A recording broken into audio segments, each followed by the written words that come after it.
Hello and welcome everyone to the UGLO Unites Gender Equality webinar series.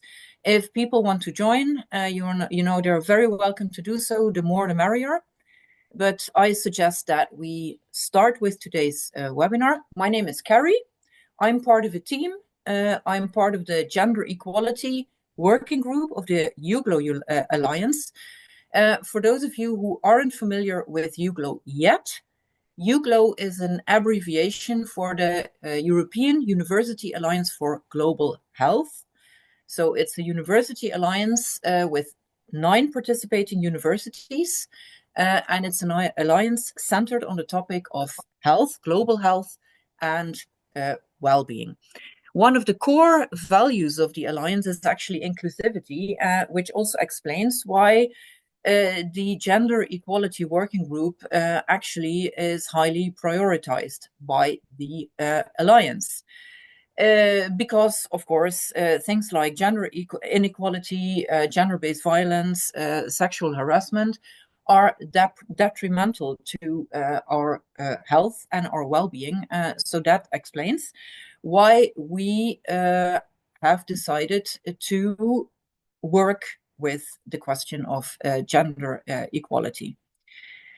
Today's webinar is one of a series of 4.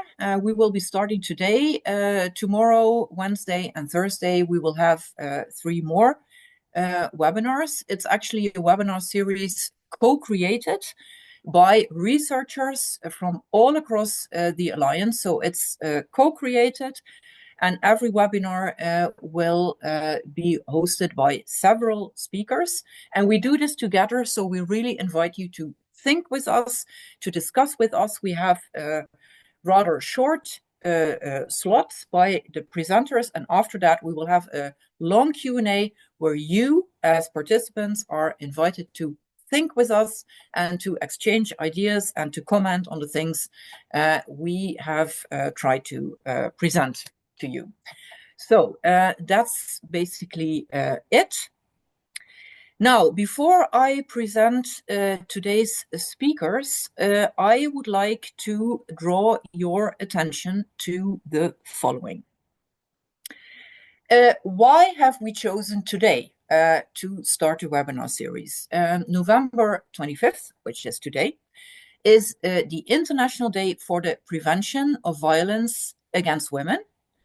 And that is something that was decided during the 83rd plenary meeting of the UN General Assembly on December 17th, 1991, something which was adopted in a UN resolution on February 7th, 2000. Now, this International Day for the Prevention of Violence Against Women is actually part of a campaign which was launched in 1991. It's the first day of the annual 16 Days of Activism Against Gender-Based Violence campaign. And that campaign, it's annual, and it runs actually until December 10th. Which is not a coincidence because that is Human Rights Day. And then we're actually looking at one of the core issues we will be talking about and thinking about, right? Women are actually also human. Why are we at all doing this and addressing this? This campaign and this day for the prevention of gender-based violence against women is actually supported by an initiative also by the UN, who has called for global action in order to unite by 2030 to end violence against women. Why are we doing this webinar series? Why is the UN addressing this issue? Obviously, because we want to change things for the better, to end violence, gender-based violence against women. And the campaign is actually set up to run to 2030, which is interesting because the Sustainable Development Goals are also also have that 2030 as an end date, right? Yes, so we want to change things for the better. And in order to grasp what it actually all is about, let's have a look at some of the things that are stated in the UN resolution from the year 2000. The General Assembly states in that resolution that I referred to earlier that the Assembly is concerned that violence against women is an obstacle to the achievement of equality, development, and peace, as recognized in the Nairobi forward-looking strategies for the advancement of women and the platform for action of the Fourth World Conference on Women, which recommended a set of integral measures to prevent and eliminate violence against women. Right? Here we have it, the core issue. But also concerned that violence against women is an obstacle to the full implementation of the Convention on the Elimination of All Forms of Discrimination Against Women, right? Discrimination. That's basically one of the core issues we're looking at here. The Assembly is also concerned that some groups of women, such as women belonging to minority groups, indigenous women, refugee women, migrant women, women living in rural or remote communities, destitute women, women in institution or in detention, the girl child, women with disabilities, elderly women, and women in situations of armed conflict are especially vulnerable to violence. And the Assembly recognizes that violence against women is a manifestation of historically unequal power relations between men and women, which have led to domination over and discrimination against women by men, and to the prevention of their full advancement, and that violence against women is one of the crucial social mechanisms by which women are forced into subordinate positions compared with men.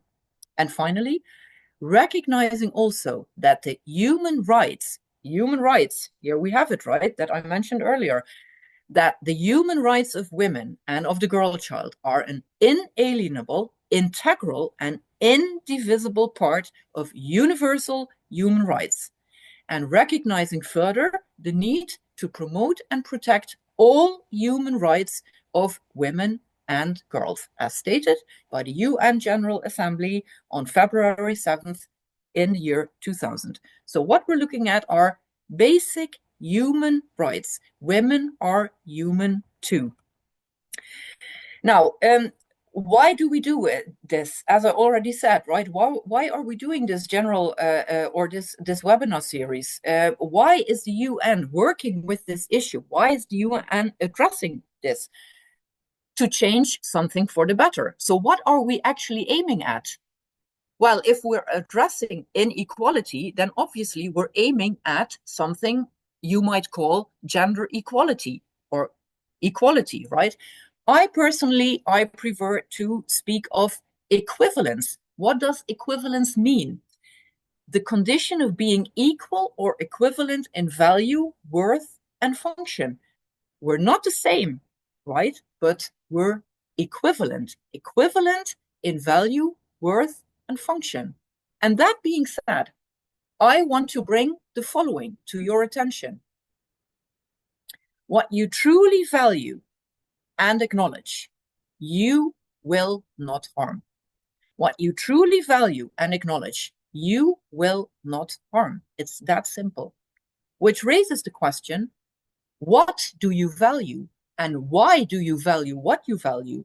And what don't you value? And why don't you value something, right?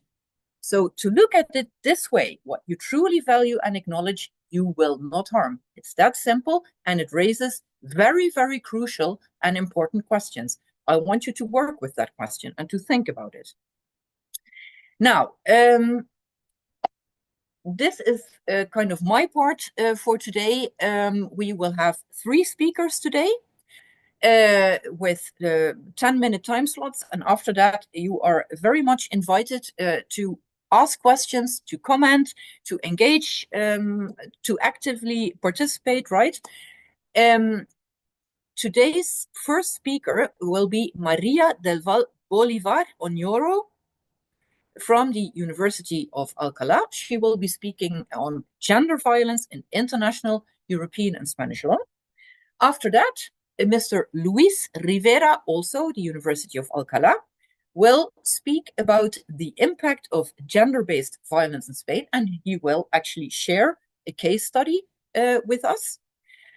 And last but certainly not least, Livia Labelle, who is co-director of the feminist association Fières et Sœurs of the University of Paris-Saclay, will have a small presentation on a feminist association's commitment to end gender-based violence. And after that, as I already announced, we will have ample time for questions and hopefully answers. So once more, welcome from all of us. And I guess the floor is yours. Maria del Val Bolivar Onyoro of the University of Alcalá.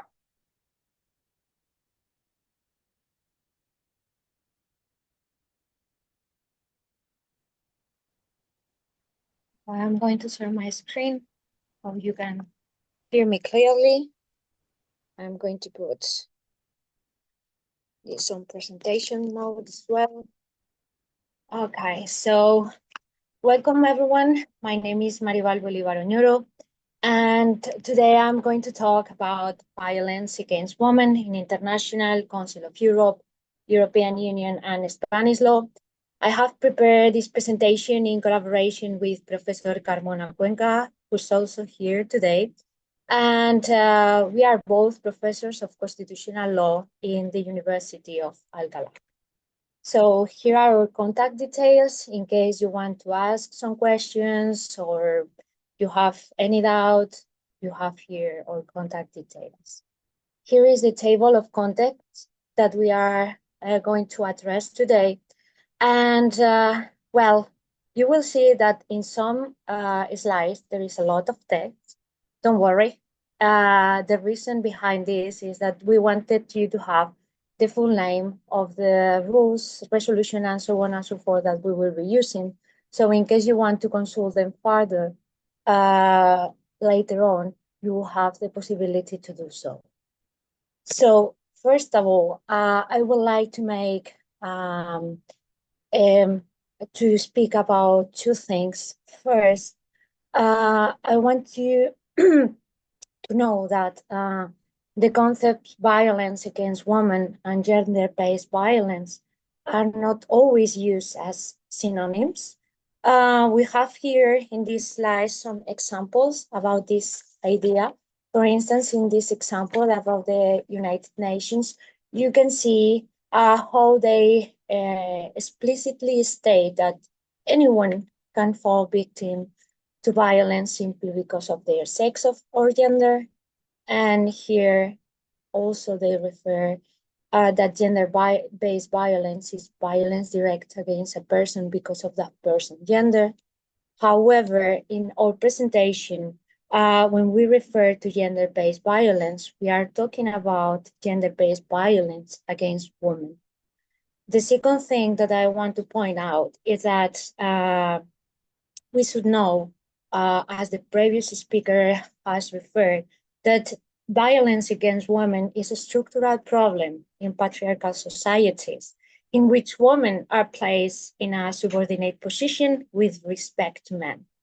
Connecting the type of violence, this type of violence with discrimination suffered by women has been a great step towards the end of this issue in our society.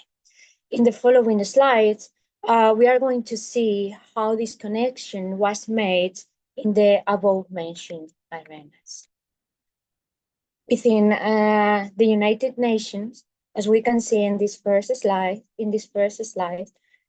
topics related to violence against women have been present since the 80s. We can see here the Convention on the Elimination of All Forms of Discrimination Against Women, adopted in New York in 1979. However, there was no explicit mention of violence against women in the convention. However, in 1985, In the Third World Conference on the Status of Women, violence against women became a priority. This is really important because it was in the 80s. So, arising from the convention, we have a committee on elimination of discrimination against women. And in this committee, it was adopted and released the General Recommendation number 12 regarding violence against women. And in this recommendation, one of the most important things that we can read is that state parties must report about violence against women in their territories. Later on in the 90s, the first normative documents in this arena arose. We have General Recommendation number 19 on violence against women. This is a really important recommendation. Why? Because of how it frames and defines the issue we are talking about today. It says that discrimination against women includes gender-based violence, that is violence which is directed against a woman because she's a woman or affects a woman disproportionately, and as such, as the previous speaker said, is a violation of the human rights. Later, in 1993, the Declaration on the Elimination of Violence Against Women was adopted, and this is really important. Why? Because it was the first international document that explicitly addressed violence against women and established a binding framework for us. Lawyers, binding frameworks are really, really important. This step from soft law to hard law and in the middle is really, really important for us. So, and finally, in 1994, the United Nations Commission on Human Rights appointed a special rapporteur on violence against women, including its causes and consequences. In the last decade or so, we have been also seeing other kind of actions from the United Nations. For instance, in 2010, UN Women was created, and in 2015, with the Agenda 2030, goal number 5, frame as achieve gender equality and empower all women and girls was set.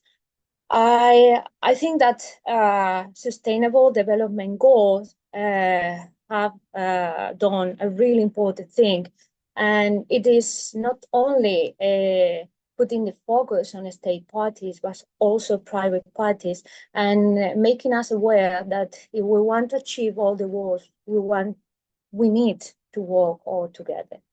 So finally, in 2017, the Committee on Elimination of Discrimination Against Women further elaborated recommendation number 19 that I have just mentioned with the definitions. And in this general recommendation number 35, the prohibition of gender-based violence against women has evolved into a principle of customary international law. This is one part of this recommendation. Why is this really important? Because it's really important in terms of interpretation, in terms of guide for international courts, for instance. Along these lines, in the Council of Europe, we have two entities, international organization, Council of Europe on one side, European Union on the other side. First, when we refer to the Council of Europe, we have more or less the same development as in the United Nations in terms of time. The first documents of this on this topic also date back from the 80s. We have a recommendation number 4, adopted in 1985. We have different groups of specialists, more recommendation in recent years, but there is no doubt that the most important document in this arena is the Council of Europe Convention on Preventing and Combating Violence Against Women and Domestic Violence. the so-called Istanbul Convention that was opened for signature in Istanbul on 11th May 2011, and it entered into force in Spain in 2014. Within the text of this convention, there are many important and interesting things, but I cannot highlight them all. So I will be highlighting, for instance, Article 1, that speak about the purpose of the convention, and it speaks about protect women against all forms of violence, prevention, prosecution, and provide support and assistance, promote international cooperation. Also, in Article 3, we have definitions. Definitions are really important. Definitions have been present in the most recent law, and there is really a need for definitions whenever we need to apply a certain rule if we want to be to have respect or respecting the principal ideas of the law. So in this Article 3, we have definitions, and well, these definitions will help all the bodies in the Council of Europe to interpret and to apply whatever rules, ideas, resolutions in terms of violence against women. In the European Union, we have go from one organization to another one. In the European Union, there were spread reference all across different EU documents. However, it was not until 2024 when this directive was passed. This directive 2024/1385 of the European Parliament and the Council of 14th of May on combating violence against women and domestic violence was passed. In this directive, it was understood that decisive action against these acts of violence is essential to guarantee the values and fundamental rights of equality and non-discrimination between women and men. And well, we have, this is a really complex directive, but I just want to pinpoint two things. First, this directive requires all European Union countries to criminalize, among others, female genital mutilation, forced marriage, cyber violence, as well as the non-consensual dissemination of intimate images, all issues that are pressing issues to solve in our societies. And the new legislation also contains measures to prevent violence against women and domestic violence, and establishes rules for the protection of victims of these crimes.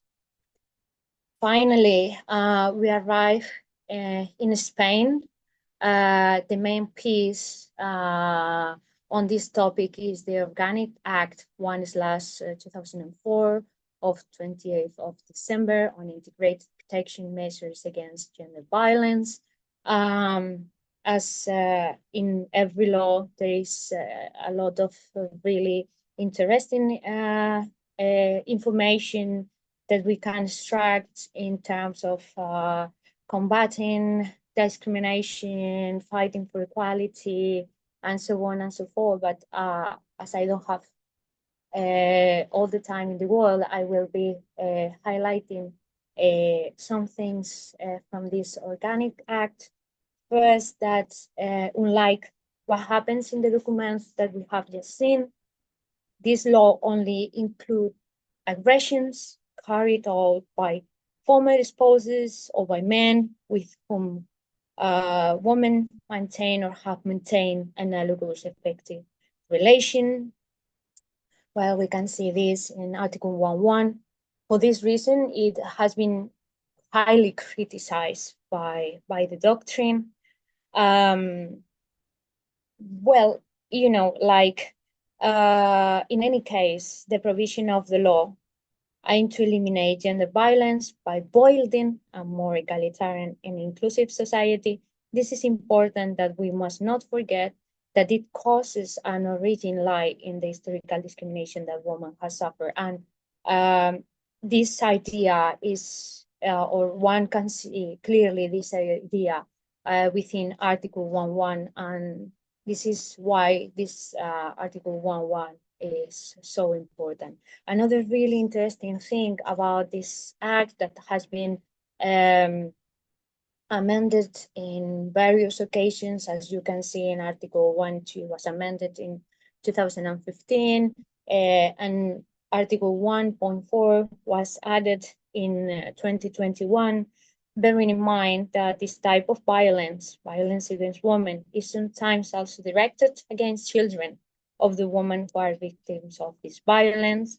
And this point establishes that gender violence referred to in this law also includes violence that with the objective of causing harm or damage to women is exercised against their family members or close relatives who are underage by the persons indicated in the third paragraph, as I said before, for poses, so on and so forth.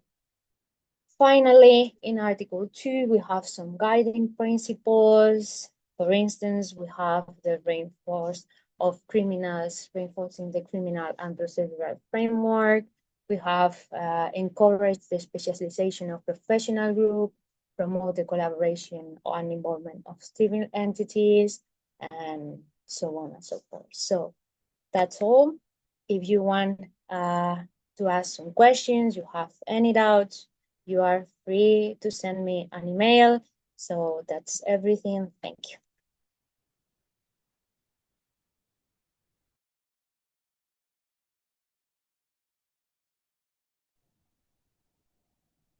Well, thank you very much, Maria, for your very important and interesting presentation. You have the opportunity to ask questions in the chat to Maria and to our following speaker, which is Mr. Luis Rivera Galicia. So, Luis, the floor is yours. Yeah, thank you very much, Kai. Thank you very much for this opportunity to share our findings in this important topic. I'm going to present, and let me share my screen, please. We are going to share with you, I think you can all see the slides. What we are going to share with you today is the last work we've made within the government delegation for gender-based violence in Spain, which is called the impact of gender-based violence and sexual violence against women in Spain. And what we've done is an assessment of their costs in 2022. We firmly believe that what we cannot measure doesn't exist.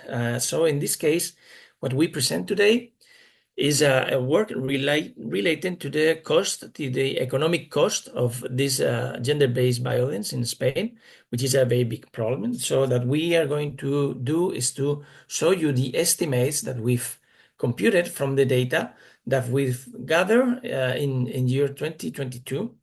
As a part of a big research team, I'm just only the presenter here. The other members of the team are also in the session so that they can maybe answer the questions or fulfill the requirements that you need to know from what we've learned throughout these years of study. In this team, we have different people from different positions. We are economists, but we also have medical doctors, we have chemical researchers, sociologists, and so on, because we have tried to approximate to the problem from a very multidimensional point of view. Just to start, I will just tell you that the cost of the gender-based violence in Spain is a very high cost. up to 4,933 million euros, which is 0.37% of GDP, almost 104 euros per person. And this is the estimated direct cost for Spain in 2022 due to gender-based violence and non-partner sexual violence against women. We have different methodologies to approximate to this cost. And the outline of the presentation is just organized as this. First of all, I'm going to justify, then I will just outline the methodology, tell you about the data sources that we've used and the prevalence. Then we'll go to the results and the main conclusions of our study. So why a study on the cost of gender-based violence? Why is it so important? We've heard about the high prevalence of such violence. We know about the prevalence and the problem that gets to us in the different countries.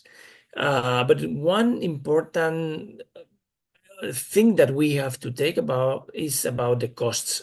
So if we highlight the costs, maybe we can gain some kind of references, some kind of attention to the problem just by telling us how much this is costing us as a society, as a whole.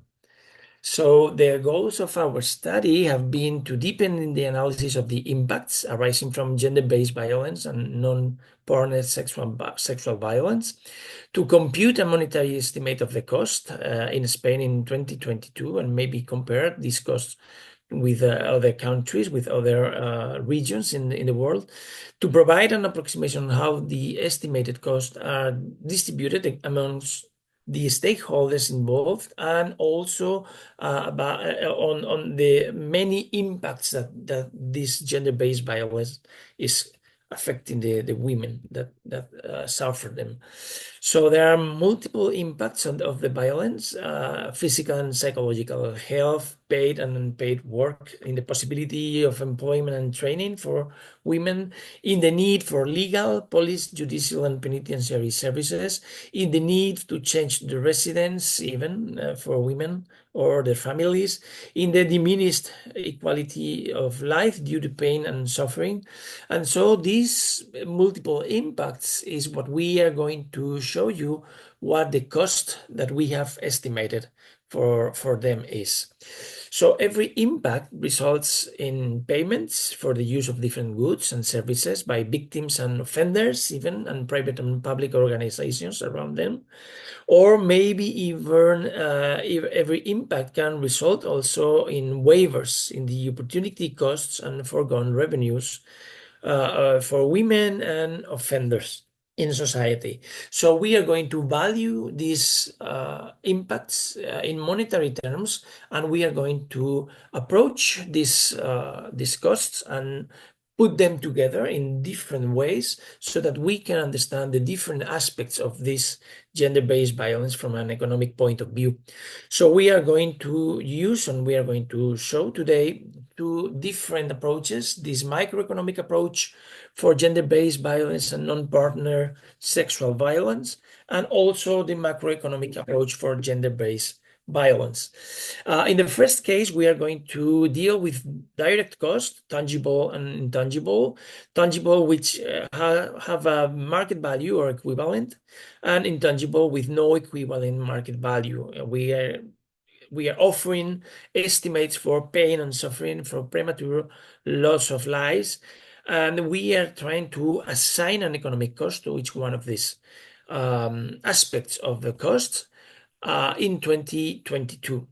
So we are going to use different methodologies for estimation, mainly the accounting model for the microeconomic approach and the input-output model for the macroeconomic approach.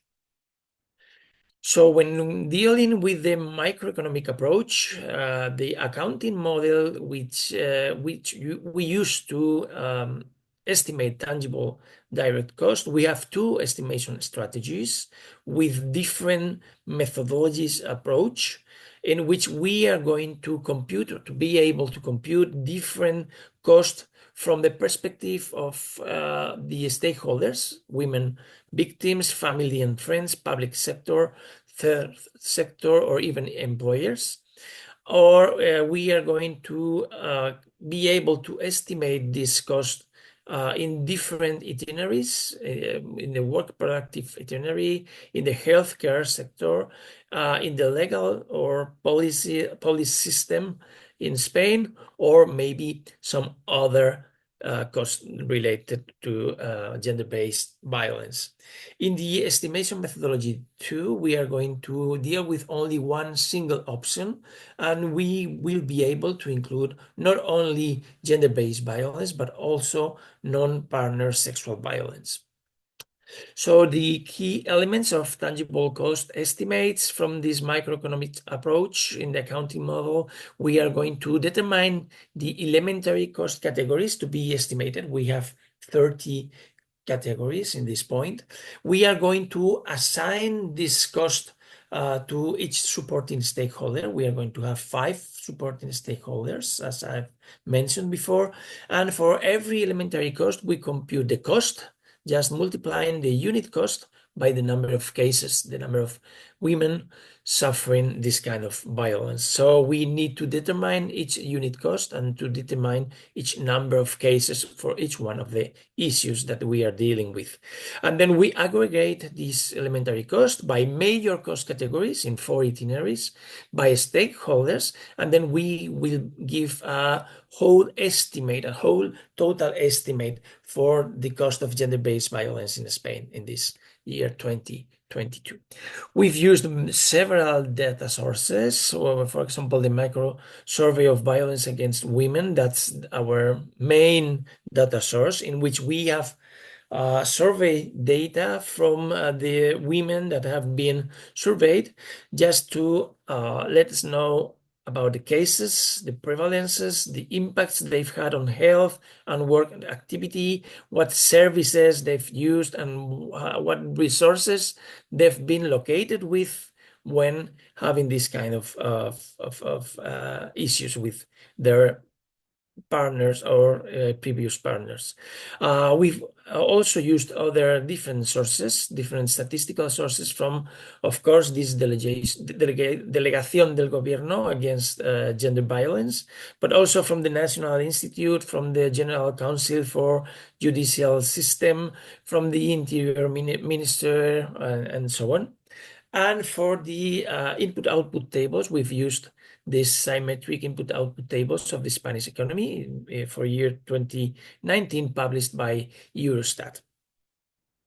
So to give you an idea of the impacts, we can compute the direct tangible cost of 3,015 million euros per year, which is up to a 0.23% of GDP, which means 64 euros per person.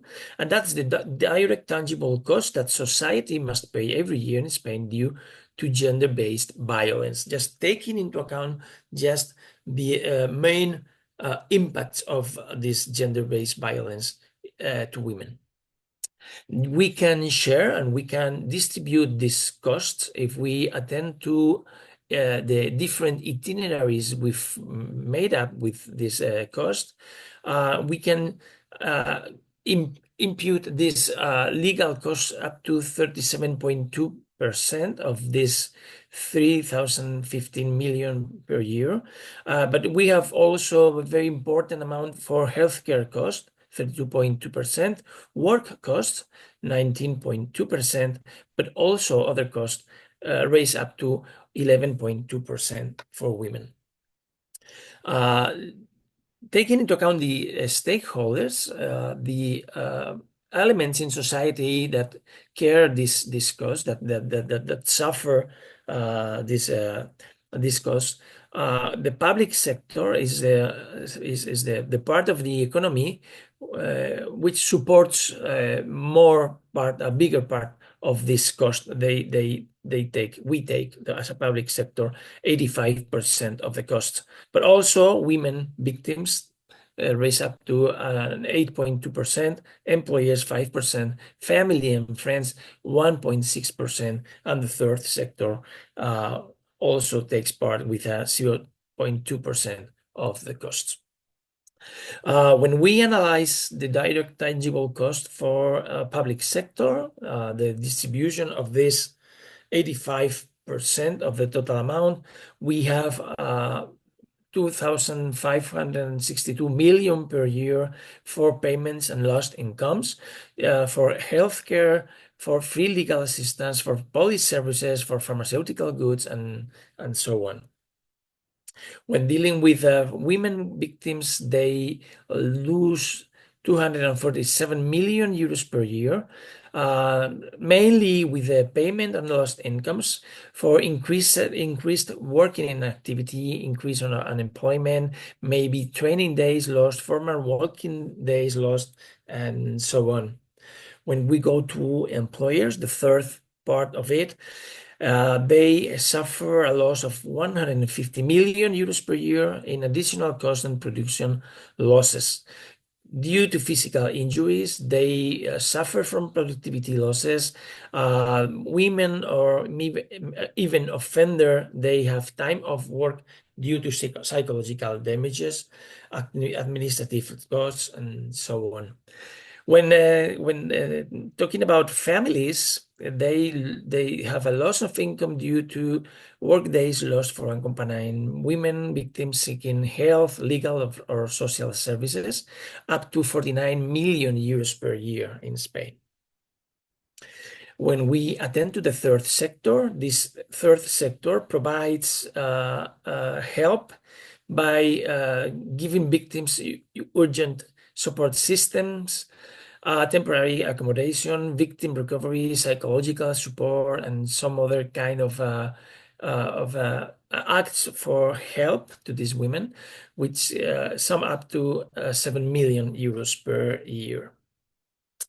So when we include non-partner sexual violence, this direct tangible cost raise up to 4,933 million euros, which is a total amount of 0.37% of Spanish GDP in 2022, or 104 euros per person. This is the price society must pay every year in Spain due to gender-based violence and including this non-partner sexual violence against women committed by non-partners or non-previous partners.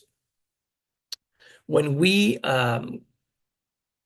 take a look into the intangible cost, then we have two different methodologies to estimate these amounts, and they give us a range from 5,141 million euros up to 8,038 millions. And this is the range of the estimated intangible cost for Spain due to gender-based violence and non-partner sexual violence against women, including suffering, loss of lives, and several other things that are not included in the previous itineraries. When we go into the microeconomic approach using this input-output methodology, then we can talk about the direct and indirect, but also induced cost for the economy. So the induced cost derived of direct cost due to gender-based violence, they raise up to 6,578 million euros, which separate into direct and indirect costs and also induced cost. And we can say that for every euro spent due to gender-based violence, there is an aggregate direct and indirect impact of 1.40 euros.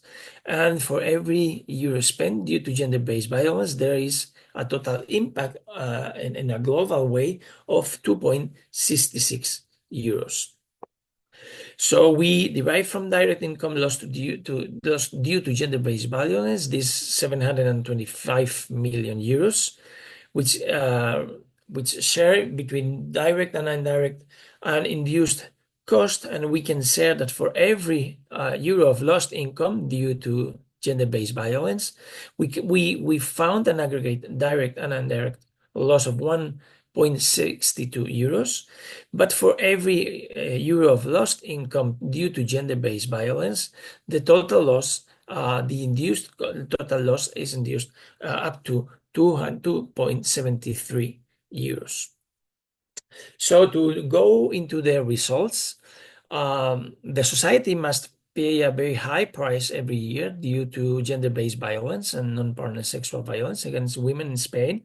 As I've said already, the impact of both forms of violence accounts for 4,933 million of euros annually, which is more or less a 0.36% of GDP, 104 euros per person. For this kind of results, we've used several modeling approaches, differing on the methodologies we've been using, the data we have, and the hypotheses we've made to get to these results. We've had some methodological improvements in macro survey on violence against women, which have made it possible to better understand some of the impacts and better approximate the cost of this gender-based violence. However, we have some limitations in our studies. The number of gender-based violence and non-partner sexual violence cases used in estimations is annual prevalence. So we've got the data from people, victims of these cases, of these types of violence in the last months prior to the interview, to the survey. So maybe we could take more of the women who were affected before, costs would increase. We have not included some other forms of violence against women. And we have maybe a low representativeness for the samples in non-partner sexual violence. So maybe we have the full picture of the problem in this study. But also we have some challenges ahead, and we need to approximate the impacts and cost of past violence that continue to generate current costs, as I've said before. And we need to consider some other forms of violence against women, controlling and economic gender-based violence, non-partner physical violence, sexual harassment, stalking, and some other kind of things that we have not been able to consider in this study due to the origin and the nature of the data that we have. So I think this is all, but I invite you to look at our complete study in the web page of the General Direction for Gender Violence in Spain, and we'd love to hear from you, and we are here to share and answer any question that we may have. Thank you very much. Thank you very much, Luis Rivera and team. That was quite impressive. Then I would like to give the floor to Livia Labelle. And I will actually share my screen with Livia's presentation. Yes, thank you. So let me see. I'll do that in a minute. Here we are. Yeah. There you go. The floor is yours, Yeah. Livia. Perfect, thank you. Well, good afternoon, everyone. Thank you for joining us today for this webinar and for supporting this campaign against gender-based violence and sexual harassment. So my name is Livia, and I'm co-president of the association Fières et Sœurs, which could translate in English as Proud and Sisters. So we are an intersectional feminist association from Paris-Saclay Law Faculty, and I would like to extend my gratitude to UGLO for including us in this initiative. So today I will share with you the story of our association, its creation, its action, and our ongoing efforts to end gender-based violence. So our association was created by 4 law students from Paris-Saclay University due to the alarming increase of domestic violence cases during the pandemic. So these students really took the matter into their own hands to create this association by raising awareness about the condition of women through listening, dialogue, and advocacy to shed light on often overlooked kind of violence. And so really the goal of our association is to prevent sexist behaviors and to promote solidarity among students. So initially our actions were limited by the pandemic. So what we did is that we started an Instagram account in which we posted legal news related to women's rights and highlighted often overlooked mechanisms. And then when the lockdown ended, we started organizing more in-person events. So one of our most major events is the annual charity gala. So the aim of this event is to raise funds for a chosen charitable organization to support its actions and workings. And so the gala aims to, so it's really a night dedicated to fight against domestic violence and to promote women's rights. So we invite students, professors, legal professionals, organizations, and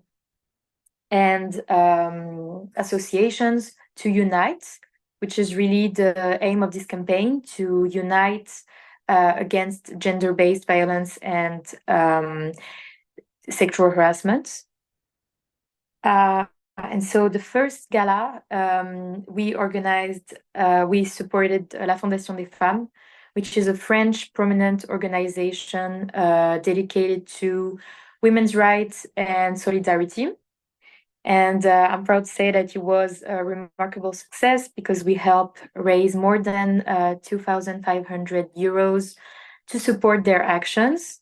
And so for the second edition, which you can see on the third slide, so not the next one, but the next one after that, we wanted to give a more concrete sense to the gala by showing the attendees how their donations would concretely help the chosen organization. So for the second edition, we decided to support the Flora Tristan Center, which is a center dedicated to help women and children victims of domestic abuse. And so, Carrie, can you just go through the third slides, please? So just they can see the images from the gala.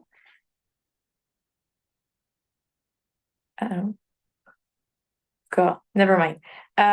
So the funds raised specifically helped to pay for an international flight ticket for a woman whose children were kidnapped by their father in a country where France doesn't have an international convention. Thank you. So this experience really gave a sense of purpose to our mission because it really showed how we could take concrete actions to fight against gender-based violence and sexual harassment. So then for our upcoming gala, which is scheduled for January the 18th, we will support La Maison des Femmes Olympe, which is a center for listening, care, and support for women victims of violence. And so they offer two programs, one for abortion and one for domestic violence. And the funds that will be raised will help to, will finance an artist that will paint a mural with the victims. And so that will be a therapeutic activity as well as a way to make the place more welcoming. Then on the next slide, you can see that apart from the gala, we also organize conferences. For example, last year we organized a conference on domestic violence. And so it's the second picture. And you can, so we are invited a criminal law professor that talked to us about recent laws that were designed to help women victims of domestic abuse. but also we also invited a representative from the Flora Tristan Center that we helped for the second edition of the gala, that explained to us more concretely how the cycle of violence works. So that was really a place to listen, to learn, to ask questions, and to educate ourselves on these topics. And I remember inviting a young friend from Germany, that said to me that the event was really valuable and informative. And so I was really happy, because that's the goal of these events. It's to educate our community and to spark reflection and discussions. And our primary goal for organizing these events is to unite students, which inspired us to organize the first get-together with all the feminist associations from Paris-Saclay University through a panel discussion. So that's the first picture that you can see here on the slide. So yeah, we shared our experience about feminist associations, our actions, and we tried to find collective solutions and actions to further fulfill our missions. And so, yeah, it was discussions by students for students, and it was incredibly rewarding to see how much commitment and engagement and solidarity there was between us. And finally, we were also very honored to be invited to participate in the 9th day of equality and diversity missions of the French Ministry of Higher Education and Research. So the third picture, we presented our actions in a panel discussion about how students can commit to fight against inequality and discrimination within higher education institutions. And so it was really inspiring to be part of these discussions and to be surrounded by that many people that valued gender equality, a fight against inequality, discrimination. And I remember that being one of the memorable times where I really felt like I was contributed through the association to making a change in this domain. So on that note, I would like to emphasize that none of this would have been possible without the help of our university and the people working there, because they have always supported us with our ideas, events, and projects. And I do strongly believe that it's really important that our university strongly upholds the values of fighting against gender-based violence and domestic abuse and sexual harassment. So in conclusion, I would say that we have to remember that our collective actions can create a safer and more inclusive place for everyone, and that by making these kind of campaigns and talking about these issues, we can really inspire others to fight for this cause. So thank you so much for listening. You can contact us if you have any questions through email, Instagram, or LinkedIn. Thank you.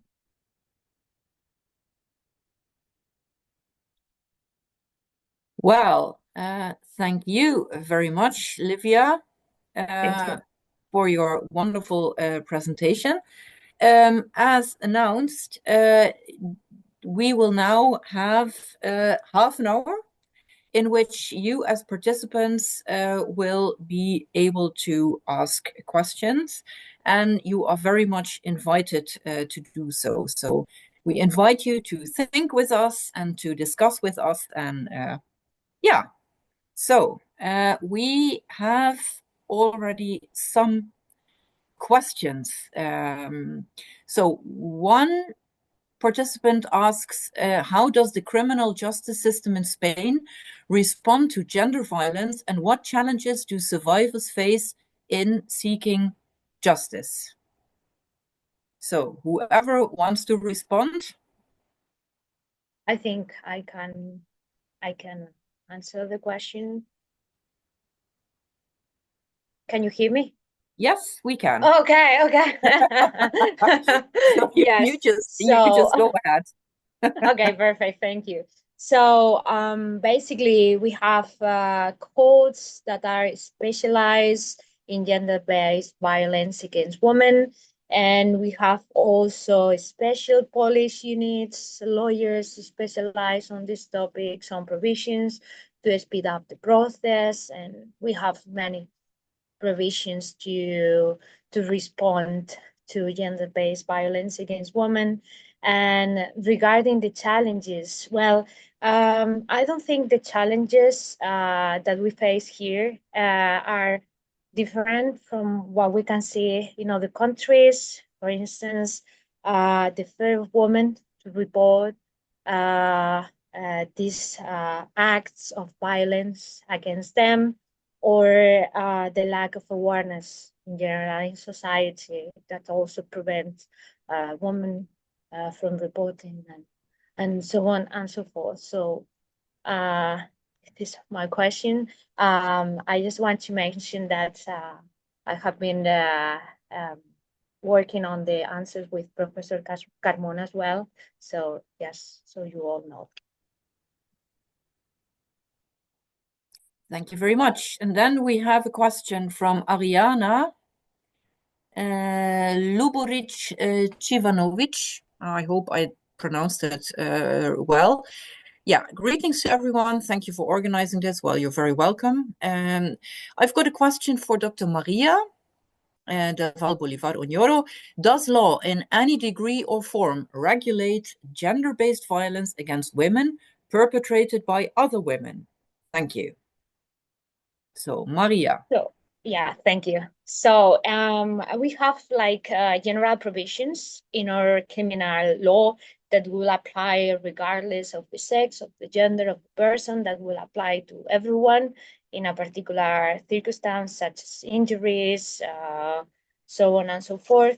What is different in our law is that we have aggravate possessions provisions in case of acts committed under the definition of gender-based violence against women in Act 1/2004. That means that violence exercised against women by their present or former spouses or analogous situation will get a higher sentence in terms of prison or, well, whatever is decided in the sentence. Okay, next question from Geneva. Hello, does international law provide a satisfactory response to gender-based violence? Okay, I think that one is for me as well. So sorry.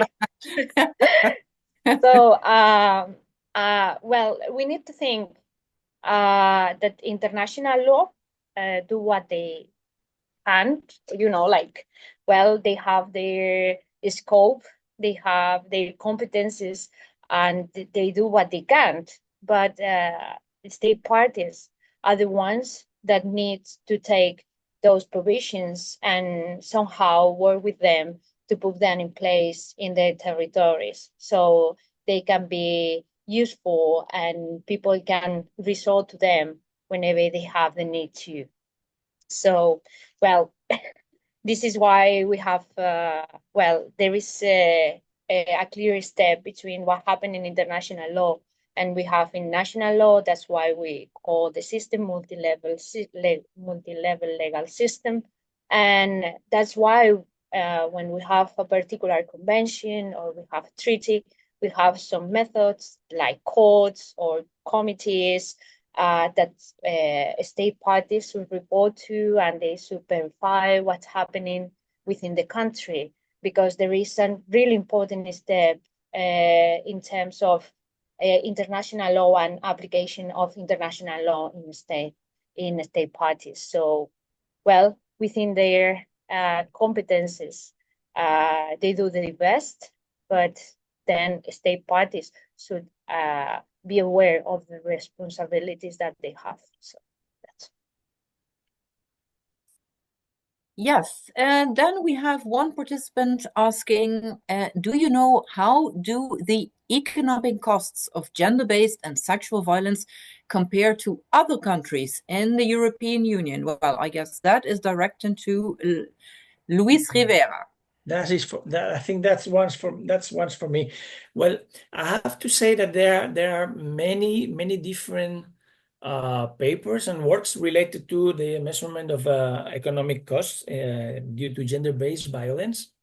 Some of them are locally for different countries in the world, and some of them are conducted by the European Institute for Gender Equality, EIGE, who have developed several studies for that. And some of the countries, they have an economic cost for gender-based violence between 1 and 2% of their GDP. But I have to confess honestly that most of the comparisons are not really possible to make because methodologies depend and rely very much on the data that you can find and the structure of the countries and the systems they use to accomplish these costs. So although we can compare and say that we have a little bit more or less in terms of GDP, the comparison is not easy to do due to the different methodologies that we use. Okay. Okie dokie. Then we have the next question from Mercedes. Unfortunately, cohabitation is an aggravating factor in GBV, gender-based violence. Well, that was a remark or a comment.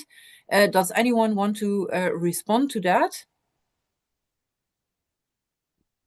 Well, someone asked about what happened during the pandemic. And well, as Professor Carmona replied, during the pandemic, gender violence by men toward their female partners increased due to the forced cohabitation to see the confinement at home. So I think that the answer flows along the lines of this remark. Okie dokie. Then we have a question from Akumpurira Joan.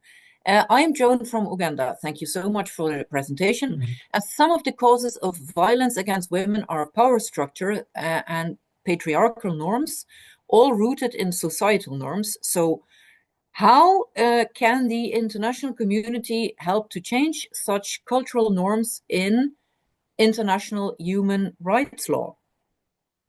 That is the question. I think that either me or the third speaker could answer this question.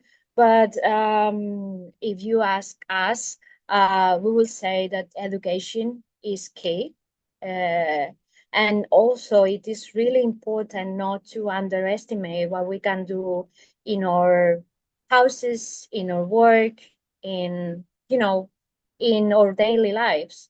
In fact, Sustainable Development Goals did a really great thing, and that was putting together the contribution not only to state parties that were the first ones that they were always fighting and so on and so forth, and they were the first obligated to fulfill with their obligation. And now with the Sustainable Development Goals, also private parties, also individuals and NGOs, everyone can have a role to achieve human rights. Everyone can contribute in their in the area, in the work, in everything. So I usually work with insurance companies, and for instance, the contribution that they are doing in SDG 5 to educate, to try to change the rules and so on and so forth, I think is really, really important. And it is really an example of what we can do within our area of competence. Exactly. I couldn't agree more. It concerns us all, and we all benefit by building inclusive societies. Then we have one participant asking, how can, let's see, how can individuals, that's for you, Livia, How can individuals or organizations get involved with Frères et Sœurs UP-Saclay to support your work and mission? Thank you so much for the question. That's really great that you want to support our actions.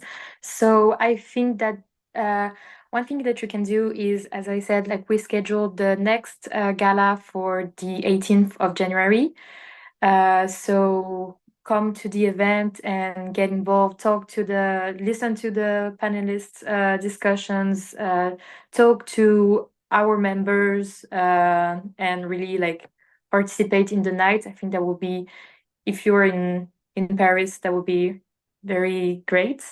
Other things you can do is send us a message and maybe try to get involved in the social media account that we have, where you can actually talk about anything that you want. We do legal mechanisms, but if you're not specialized in law, you can also talk, I don't know, about a movie that interests you that talks about women's rights issues, about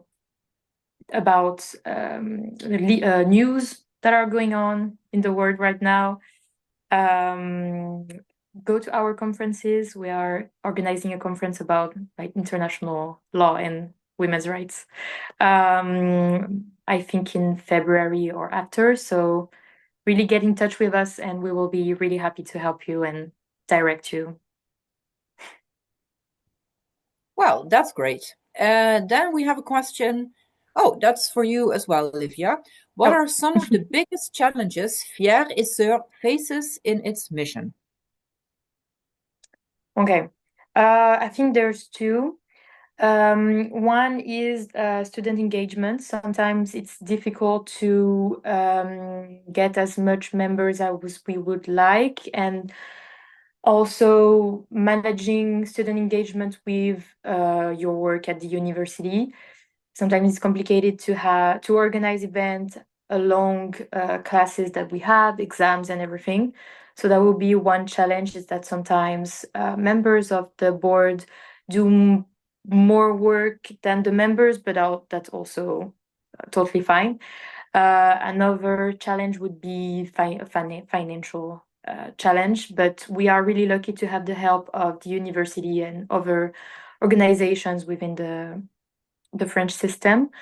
But for example, the gala is expensive to organize, but that's also a way to help raise funds for an organization. So we ask for funds, but yeah, that would be the two main challenges that we face, I would say. Okie dokie. Then we have a question, one more question for Maria. A participant asks, you mentioned that violence against women is a structural problem in patriarchal societies. Can you elaborate on the key societal structures that perpetuate this issue? Thank you very much for the question. I can be talking about this topic for hours, but I just want to highlight one of the most important things, and these are the gender stereotypes that are present in our societies. And these stereotypes are more present than we think they are, because we have them all day, every day, in the TV, in social media, when we speak with other people. And we need to be aware that when we think or we hear certain things, we might be helping those indirectly to perpetuate those stereotypes, these gender stereotypes. So what we can do is to try to get more information and try to break those ideas. So I think that as a short answer, that's what I can give. Well, thank you very much for that. Then we have Carmel Keane Davies, colleague from Paris-Saclay, who has a question for the second speaker, Louis Rivera. I understand that you didn't include the cost of the impact on children, and that will be done in future studies. Do you intend including the impact of future and ongoing mental and psychological effects on both direct victims and their children? Yeah, thank you very much for the question. That's a very interesting point. We've included the information that we've gathered from this macro survey of gender-based violence in Spain. So we have data for the psychological effects on women. We have included that. We have no psychological effects on children because those are not reported in this survey. But in terms of victims, when we have children who have been killed by their relatives or whatever, then we can include that because we have official records for that. And what we have no information about is on the effects on the psychological or emotional health for children. This we don't have yet. But we hope that we will have in the next waves of this macro survey when it's done again in our country. And then Carmel has a second question. Are there any estimates based on victims who are not yet reported, at least officially, not in the legal or medical systems, for example? Yes, because we are working with this macro survey. So we have survey data which has been asked directly to women. So even if they don't report, or maybe if even the police don't count them because they have no official report, we have the data for them. So yes, we have data not officially reported. Okie dokie. Then we have another question from Pensado. Thank you very much for this session. The question is, in your opinion, what would be the best affirmative action measure that a public or private institution could initiate to effectively prevent gender-based violence? Well, I think that might be for me as well. So there are many actions that can be taken. For instance, when we talk about the equal presence of men and women in certain committees, bodies, and so on and so forth, this presence could trigger further changes and includes further ideas, perspectives, and so on and so forth that will certainly help to fight this issue. If maybe I have something to say regarding to this point is that sometimes we need to make awareness of how big the problem is in terms of prevalence, in terms of law protecting women, children, and so on, but also in economic terms. So this is very expensive. I mean, I know that's not the really important thing, but we should be aware that this is draining many resources from the public accounts to help to solve problems that shouldn't be there.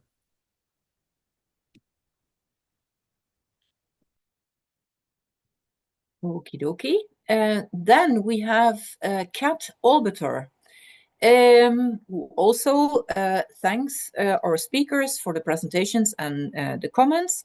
Kat asks, I'm writing my master thesis on the recognition of gender-based violence during armed conflicts as war crimes.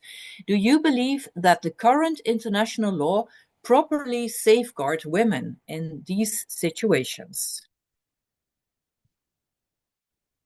I think I can answer this question, or at least provide some guidelines. I think that when we have a law, no matter if it is a national law, international law, European law, we need to think that the fulfillment of the law greatly depends on the possibilities of monitoring the fulfillment of the law and the punishment in case that law hasn't been fulfilled.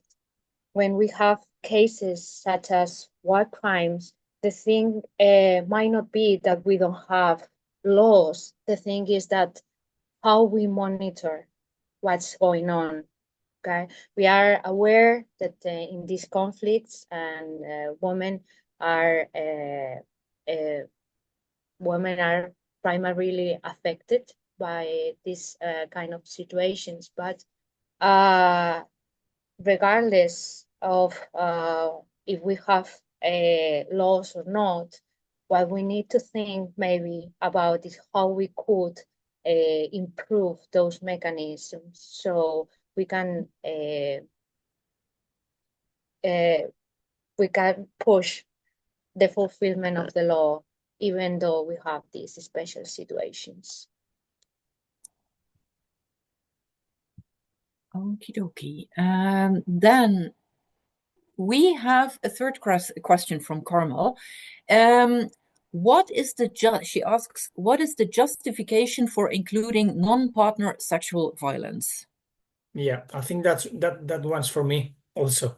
Yeah, because we've done this research on the economic cost of gender-based violence on one hand, and on the other hand, we've evaluated or we estimated the cost for non-partner sexual violence, and this was because it was very interesting for the Ministry of Equality in Spain, for this gender-based violence delegation of the government, who asked us to make this kind of estimates, so to understand the magnitude of the problem, and because this problem has a great prevalence in Spain. So they wanted to have an estimate for that point, so that they could try to make some special campaigns for that also. Thank you for that answer. Then we have Tatiana Piric, who asks, do you think that specific recognition of gender-based hate crimes as aggravated offenses in national legislations would support addressing gender-based violence? And would you be able to tell us what the situation is in Spain? Is gender as a basis for hate crimes recognized explicitly in criminal law? Okay, I think that the person is asking whether we have an aggravated penalties, or if it's aggravated sentence in case of gender.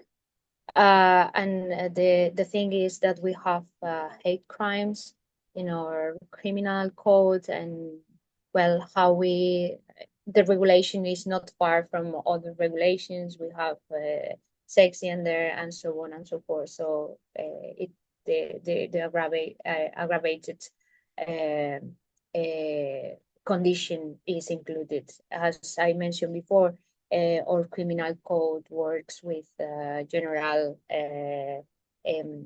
provisions, and then we can have specific provisions, or we have aggravated situations. So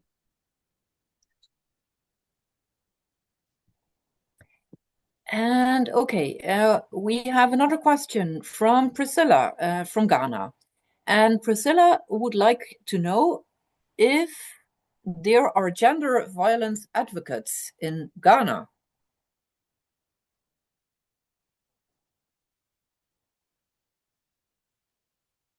well, I will assume that there are, because in the international arena, all countries are bring together. So just bearing in mind that it is a priority for the international community, I will think that there are advocates for this to fight against gender-based violence against women.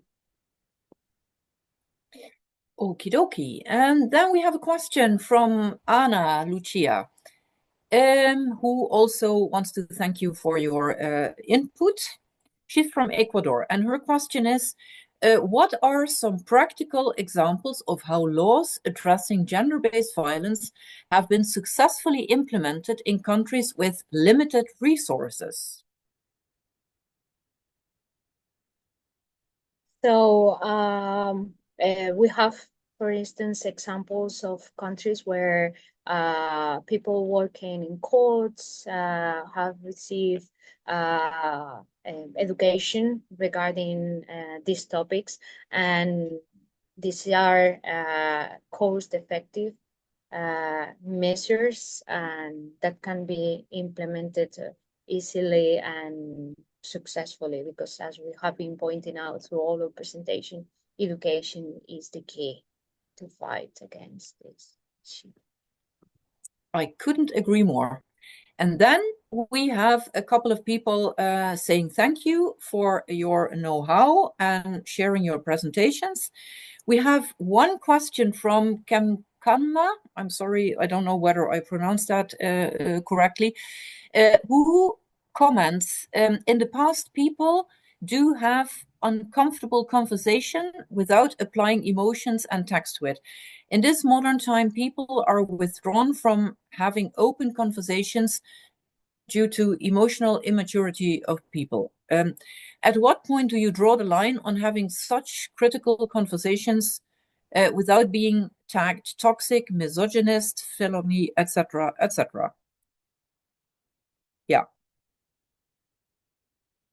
So the question is, having uncomfortable conversations. How can you do that in a constructive way without being labeled or tagged as toxic, misogynist, etc., etc., etc.? Who wants to reply? Okay, so I think if I understand correctly, it's how you can have uncomfortable conversations about gender-based violence and sexual harassment. I didn't quite understand the other part, like without sounding misogynic, because that would not be the case, talking about that. But I mean, I would say it's important to have these uncomfortable conversations. A lot of things that we talk about today that seems normal came from difficult conversations. So that's really important to talk about it. And the more we talk about it, then the more we can educate ourselves. It's normal to be uncomfortable at first, especially when you're not educated on the subjects.